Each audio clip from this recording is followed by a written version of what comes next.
Pola pikir seseorang sedikit banyak dipengaruhi oleh keyakinan-keyakinan yang pernah mengendalikan hidupnya. Keyakinan yang berasal dari penanaman-penanaman pengajaran atau hal-hal yang diingatkan atau yang diajarkan sejak dini terhadap seseorang, itu membentuk keyakinannya. Dan keyakinan inilah yang mengendalikan pola pikirnya. Dan kalau pola pikirnya dikendalikan oleh keyakinan itu, maka pola pikirnya itu juga akan menghasilkan sebuah pola perilaku. Sekaligus juga pola pikir, pola melihat, cara pandang terhadap sesuatu. Namun demikian, bila kita memahaminya, maka keyakinan itu menjadi kunci yang cukup penting di dalam pembaruan pikiran yang harusnya terjadi di dalam hidup kita sebagai orang-orang percaya. Karena hidup kita sebagai orang percaya itu adalah hidup dari percayanya kita. Dan kalau orang benar itu hidup oleh percayanya, maka berarti apa yang diyakininya, apa yang dipercayainya, itu perlu dihidupi.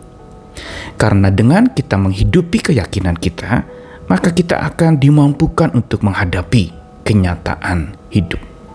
Saya Nicholas Kurniawan kembali menemani di dalam Sabda Tuhan hari ini, Roma 1 ayat 16-17. Sebab aku mempunyai keyakinan yang kokoh dalam Injil, karena Injil adalah kekuatan Allah yang menyelamatkan setiap orang yang percaya, pertama-tama orang Yahudi, tetapi juga orang Yunani. Sebab di dalamnya nyata kebenaran Allah yang bertolak dari iman dan memimpin kepada iman. Seperti ada tertulis, orang benar akan hidup oleh iman. Apa yang Rasul Paulus katakan kepada jemaat di Roma ini merupakan satu ayat kunci yang penting untuk seseorang mengalami pembaruan di dalam hidupnya, yaitu keyakinannya. Sebagaimana Paulus mengatakan, aku punya keyakinan yang kokoh di dalam Injil. Inilah yang menjadi dasar pembaruan kehidupan yang dialami oleh Rasul Paulus. Dari pola pikir yang tadinya memusuhi Injil, dari pola pikir yang anti kepada para pengikut Kristus, lalu diubahkan oleh kuasa Allah, oleh kekuatan Allah dan kekuatan Roh Kudus itu yang menyebabkan Rasul Paulus akhirnya memiliki sebuah keyakinan yang baru. Dan ini membentuk pola pikir yang baru pula dalam dia melihat orang-orang yang ada. Begitu juga dalam dia melihat pergumulan hidupnya, persoalan yang dihadapannya. Iman yang dia pegang atau keyakinan yang kokoh dalam kabar baik yang dari Tuhan, yang dia sebut sebagai kekuatan Allah, itu justru memampukan Rasul Paulus untuk bukan lari dari kenyataan, tetapi malah menghadapi kenyataan dengan berani. Dan inilah yang membuat dia selalu bisa bertahan di dalam segala macam keadaan, termasuk ketika disalah sangka oleh orang-orang dengan pemberitaan kabar baiknya, dianggap melakukan penyesatan, dia tetap maju terus. Mengapa? Karena keyakinannya yang kokoh di dalam kekuatan Allah yang menyelamatkan orang-orang percaya, ini membuat dia bisa tangguh.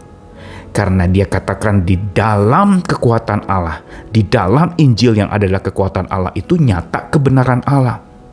Dengan kata lain, Rasul Paulus ingin mengatakan bahwa orang percaya itu bukan hidup dalam kebohongan, bukan hidup di dalam sebuah pelarian diri dari sebuah kenyataan hidup, bukan juga mengingkari atau menyangkali apa yang sedang terjadi dalam hidup.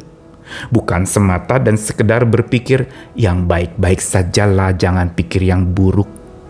Tetapi sebenarnya kitab suci mengajarkan kita orang percaya hidup bukan bicara berpikir baik atau buruk, tetapi berpikir benar karena keyakinan yang kokoh di dalam Injil yang adalah kekuatan Allah itu nyata kebenaran Allah di dalamnya. Dan inilah yang menjadi kekuatan Rasul Paulus dan orang-orang percaya kita semua harusnya. Semakin kita menghidupi keyakinan kita, dan kita hidup dari keyakinan itu, maka kita akan sanggup menghadapi kenyataan hidup yang dihadapkan kepada kita. Namun pertanyaannya, bagaimana supaya menghidupi keyakinan itu dan hidup dari keyakinan itu? Menghidupi keyakinan itu berarti, sebagaimana dikatakan oleh Rasul Paulus, bertolak dari iman, memimpin kepada iman, orang benar akan hidup oleh iman. Ini menandakan bagaimana iman itu dipupuk, dihidupi, dibuat menjadi terus diberi makan, ditumbuhkan dengan firman, lalu dikuatkan, makin dikokohkan dan dibuat jadi tangguh, serta kuat menghadapi berbagai macam tantangan. Ini yang namanya menghidupi keyakinan kita tentang kekuatan Allah, tentang kebenaran Allah itu.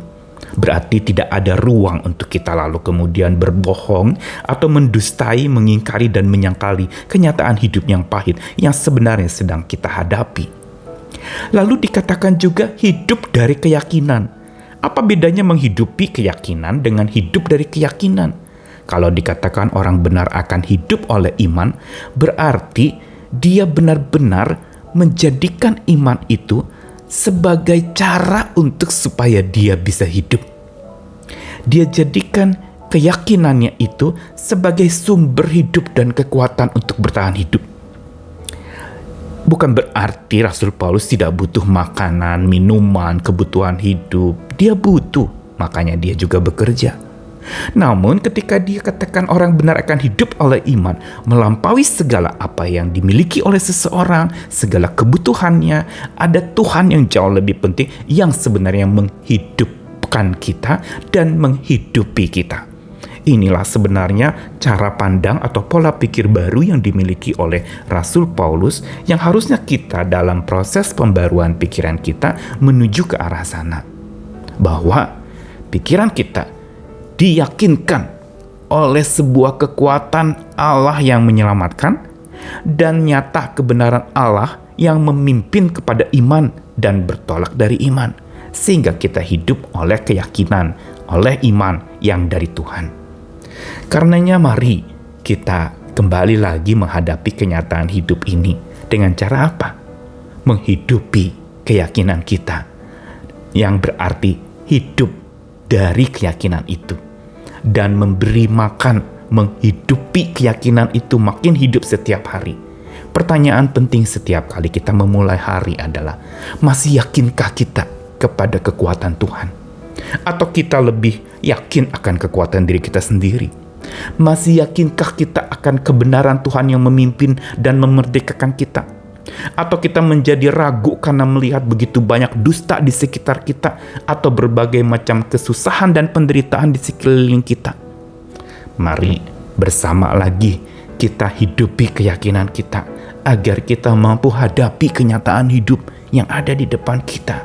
Bersama dengan Tuhan kita mampu, bersama dengan kekuatannya kita kuat, dan bersama dengan kebenarannya kita hidup benar, berpikir benar, menjalani yang benar, dan tidak takut karena kita ada di pihak yang benar bersama dengan kekuatan Sang Maha Benar yang menopang hidup kita.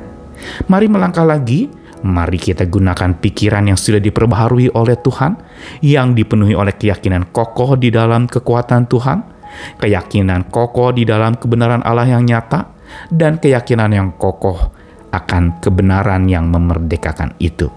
Selamat terus hidup dari keyakinanmu dan hadapi kenyataan hidupmu. Amin.